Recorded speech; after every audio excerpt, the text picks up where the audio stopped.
蒙面财经，朋友们好。那今天呢，跟大家聊一聊长租公寓暴雷的问题。那最近的暴雷呢，就发生在8月底到9月初啊，可以说在上海、在杭州、在苏州、在成都，在各个的中国的1、2线核心城市啊，开始出现长租公寓的暴雷现象。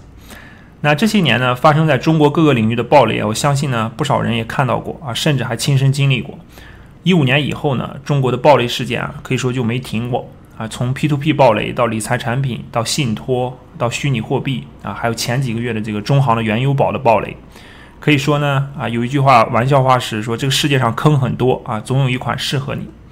那很多人讲呢，这个社会啊是骗子不够，傻子太多。那骗子呢，他本质上玩的就是一个跑得快的游戏啊，跑得快呢财务自由，跑得慢呢被抓进去也是财务自由啊，只要来玩啊，财务自由都是迟早的事儿。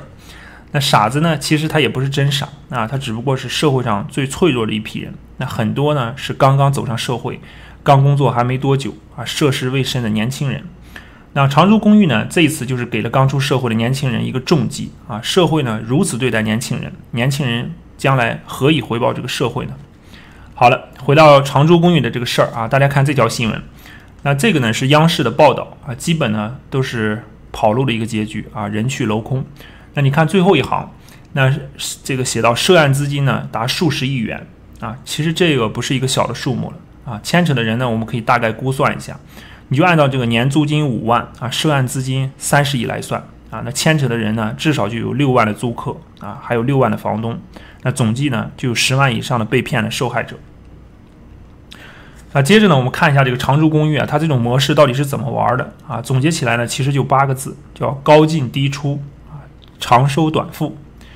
那高进低出呢，意思就是高租金啊吸引房东，然后拿到房源啊，再以低租金呢吸引房客，把房子呢租出去。那长收短付的意思呢，就是从租客那边呢收取长期的租金啊，比如一次呢收取1年的租金啊。短付的意思呢，就是付给房东的这个租金啊，一次就只支付3个月啊，这叫长收短付。那高进低出的目的是什么呢？啊，目的呢其实就是钓鱼的啊，用来引诱这个房东和租客上钩的啊，引诱他们参与到这个金融骗局里的。那正常的商业逻辑大家知道，长租公寓本来你应该是从房东那里面这个相对合理的一个价格租来房源，然后呢进行进一步的装修，以后呢再高价租给房客啊，赚一个中间的差价，这个才是正常的商业逻辑啊。但是这个高进低出呢是明显的违背正常的商业逻辑的啊。可以说这个基本就是他一出来一出道就不是规规矩矩赚钱的，而是来搞这个金融诈骗的啊。那话说回来啊，现在这个按照正常的商业逻辑的事儿啊，很多生意模式啊都是赚不到钱的啊，你必须得这个心狠手辣，干点缺德的事儿啊，才能骗到大钱。那我不知道大家还记不记得前几年啊，应该就在18年吧，就链家下面那个自如的平台啊，当时呢他倒是按正常的这个商业逻辑做了啊，从房东手里面租来房子，然后用了最便宜的材料啊，甲醛超标，再租给租客，结果呢把客人给毒了个半死啊！可见呢，你做这个二手房东啊，想赚点差价，那是真心的不容易。那长收短付的目的呢，就是通过这个资金的一个期限的错配啊，形成一个资金池。因为你想，这个收房客呢，一收你就是1年啊，付给房东呢，你是一付只付1个季度，对吧？这里面就会形成大量的这个资金沉淀。那等这个资金的沉淀呢，达到一个最大化，也就是骗子公司跑路的时候。那这些骗子公司呢，它基本呢这个法人代表都找这个不相关的小年轻啊，根本就是你找都找不到的这些人啊，不相关的人。那跑路以后呢，你基本呢可以说是找不到真正的背后的实际控制人啊，最后就是真正的实现人去楼空啊，跑路。那我们再看一下一个长租公寓的员工的爆料啊，这个呢就非常的接近这个残酷的真实状况啊，你看这上面写，他说这样的公司呢，存在的本身就是做这一次市场的集资啊，他们给房东的付款方式呢，一般会押1付1啊，并且高于市场价10%左右的租金来诱惑房东，然后再以低于市场价啊，以半年付啊，年付的这个付款方式租给租客，然后这个低于市场价多少呢？啊，就是大概呢，你可以随便谈，甚至可以下降到40%左右啊，所以你就看到。这个高价收来房源啊，高出10%，然后低价呢比市场价低40%再租出去，目的呢其实就是为了获取资金流啊，形成这个资金池。然后这种运营模式呢，一般也就周期5-6个月啊，基本是把这个利益做到最大化的时候，然后就给你来一个突然的消失。所以说啊，可以看到就是很多人呢就看到这个便宜的这个房租啊，就觉得以为这个好像这个是长租公寓平台在做广告啊，在吸引这个租客啊，给人感觉好像他们在搞慈善啊，就非常便宜。实际上这是彻彻底底的一个骗局。那刚才还忘说了啊，就长租公寓中呢，有一些租客更加惨烈，就是他们付出去的1年的租赁费呢，有一些是贷款支付的。那这种贷款呢叫租赁贷。当长租公寓跑路的时候呢，租客可能不仅会被房东赶出去，还面临着这种还租金贷的这个艰难局面。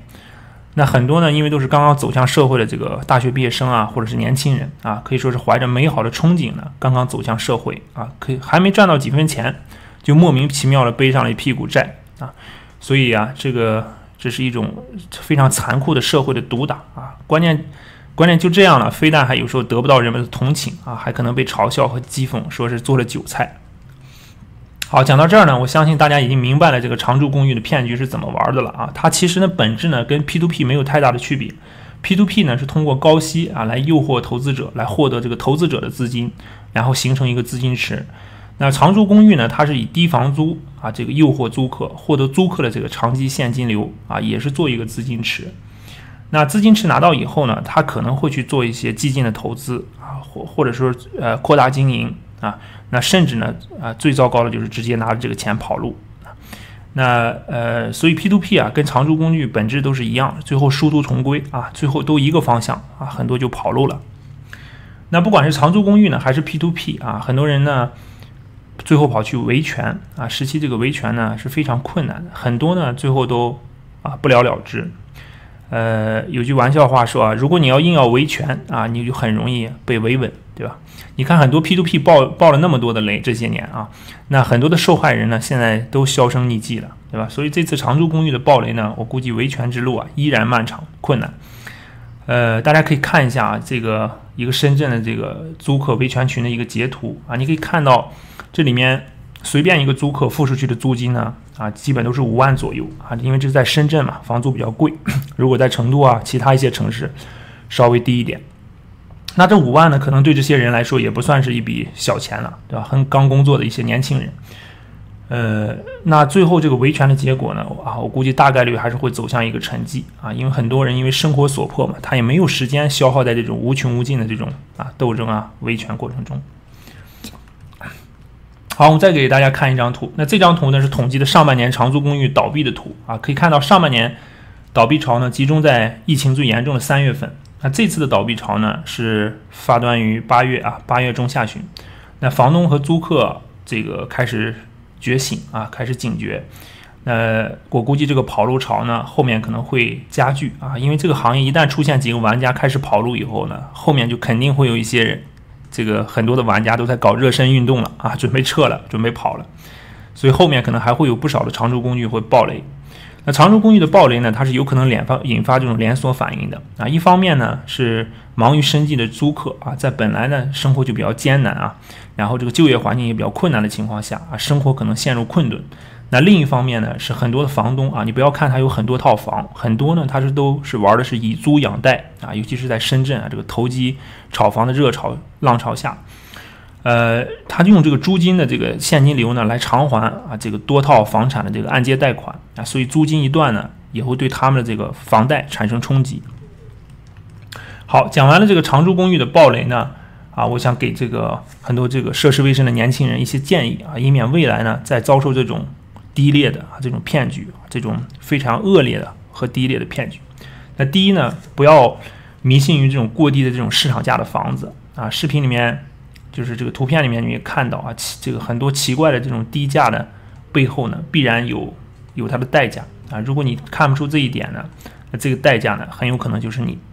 那第二呢，就是千万不要这个乱背这个租金贷这个因为长租公寓呢，它根本就不会告诉你这个房子呢，他们是从房东手里拿来是什么时候到期，也不会告诉你他们哪一天准备跑路，对吧？所以一旦出问题呢，房东呢铁定就来收房这个呢，租客一般是闹不过房东的房东是地头蛇嘛。而且这个你因为背着租金贷，所以你欠金融机构的钱呢，你又必须要还如果你不还呢，有可能就将来上征信你就很难在买房的时候很难再贷到款。这是第2点。第3点呢，就是租房尽可能呢直接还是跟房东本人去签啊，这样最大的风险不外乎就是房东呢把房子卖了啊，但其实这个是没有问题的啊。如果学过法律、了解法律，知道买卖是不破租赁的啊，就算房子呢产权进行了转移，但是租赁的合同呢是依然有效的。那第4点呢，就是千万不要因为长租公寓啊搞各种所谓的这促销啊、充值啊、优惠活动啊，然后头脑一热呢，一次性就支付1年的甚至2年的租金。那这样的话，很多的公寓，其实很多的这个长租公寓跑路之前呢，他都喜欢搞这种促销的活动啊，力度还很大啊，就像我们办很多健身卡啊，这个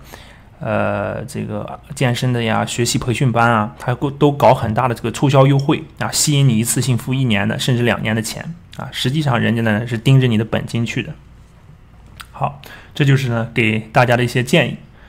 好，最后呢，我想用一句话结束本期的一个节目啊，我不知道大家呢有没有看过《西部世界》这部美剧，那里面呢有一句台词是出自呢莎士比亚《罗密欧与朱丽叶》啊，原文呢是英文啊，是 These violent delights have violent ends 啊，翻译过来呢就是这些残暴的欢愉终将以残暴结局。那这个社会呢大家都说割韭菜啊，割韭菜玩多了，最终所有的人都是韭菜。好了，今天的分享就到这里，我们下期再见。